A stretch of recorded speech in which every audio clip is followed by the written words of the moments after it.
why Jesus is God. Because he claimed to be God and he proved that he's God. We want John 8:58. Let's pull it up here. This is pretty clear. It's pretty clear to me. If you want to believe it, if you don't want to believe it, you'll deny this over and over and over, just so you don't have to accept it. But John 8:58. Let's go with this one. I'm not actually sharing this screen. Okay, boom. There we go. Okay, so here we go. John 8:58. Jesus said to them, I tell you the solemn truth. Well, okay, let's read the context. Hold on. Then the Judeans responded, now we know that you're possessed by a demon. Both Abraham and the prophets died, and yet you say, if anyone obeys my teaching, he will never experience death. You aren't greater than our father Abraham who died, are you? And the prophets who died too. Who do you claim to be? Jesus replied, if I glorify myself, my glory is worthless. The one who glorifies me is my Father, about whom you people say he is our God. Yet you do not know him, but I know him. If I were to say that I do not know him, I would be a liar like you. But I do know him, and I obey his teaching. Your father Abraham was overjoyed to see my day, and he saw it and was glad. Then the Judeans replied, you are not yet 50 years old. Have you seen Abraham? Jesus said to them, I tell you the solemn truth. Before Abraham came into existence, I am. Then they picked up stones to throw at him, but Jesus was hidden from them and went out from the temple area. Now, why did they pick up stones to throw at Jesus for saying, before Abraham was, I am? Why did they pick up stones? Because that was the punishment for blasphemy. They were accusing Jesus of committing blasphemy right there, because he said, before Abraham was, I am. Not only is he saying that he pre-exists Abraham, but he's claiming the divine name in the Old Testament. When Moses is going to Pharaoh and he asks God, who do I say sent me? God says, tell them, I am who I am sent you. Yahweh means I am who I am. And Jesus just claimed he's the I am of the Old Testament. So get out of here with your silly comments that say, "Ooh, Jesus never explicitly said that he's God." You're reading the Bible like this, and you're only looking at the verses you want to look at. You know, you're reading the Bible like this. That's no bueno. You can't do that. Because there's so many verses that point to Jesus being more than a man.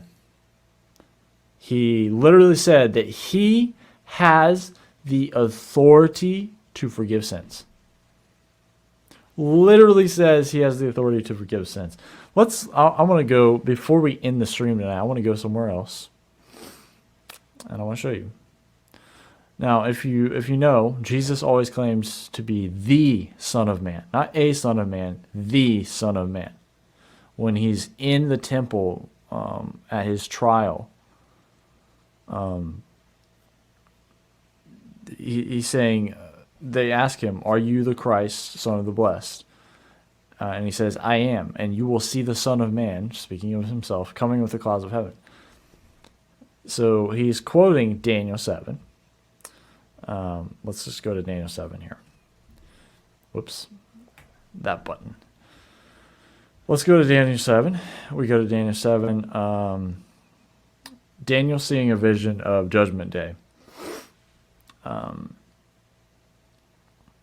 And it says, I was watching in the night visions, and with the clouds of the sky, or with the clouds of heaven, one like a son of man was approaching. He went up to the Ancient of Days. He was escorted before him, and to him was given ruling authority, honor, and sovereignty. All peoples, nations, and languages were serving him. His authority is eternal and will not pass away. His kingdom will not be destroyed. So if we go to 36 here. if we go to the Aramaic, can you guys just see this on the screen? Some take serving here as a sense of worshiping, because every time this Aramaic word is used in the Bible, it's in reference to worship towards God. But that's not what I'm getting at here. Notice this. The Son of Man, this is who Jesus always claims to be, the Son of Man. This is who the Messiah is.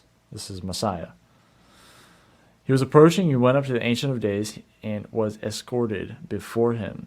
To him was given ruling authority, honor, and sovereignty. All peoples, nations, and language groups were serving him. His authority is eternal, will not pass away. His kingdom will not be destroyed. But if we go down, we get through where it talks about the Antichrist. Let's see where we are.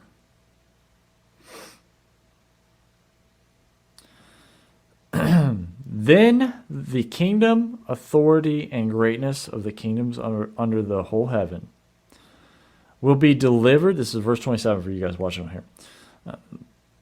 Then the kingdom, authority, and greatness of the kingdoms under the whole heaven will be delivered to the people of the holy ones of the Most High. His kingdom is an eternal kingdom. All authorities will serve him and obey him. Wait a minute. Didn't a few verses back, didn't this just say that all authority is given to the Son of Man? His kingdom's eternal. All authorities will serve and obey him. Didn't this just say this about the Son of Man? But in verse 27, who is it saying it about? Who is it saying it about? The Most High. Who's the Most High? The Most High would be God Almighty.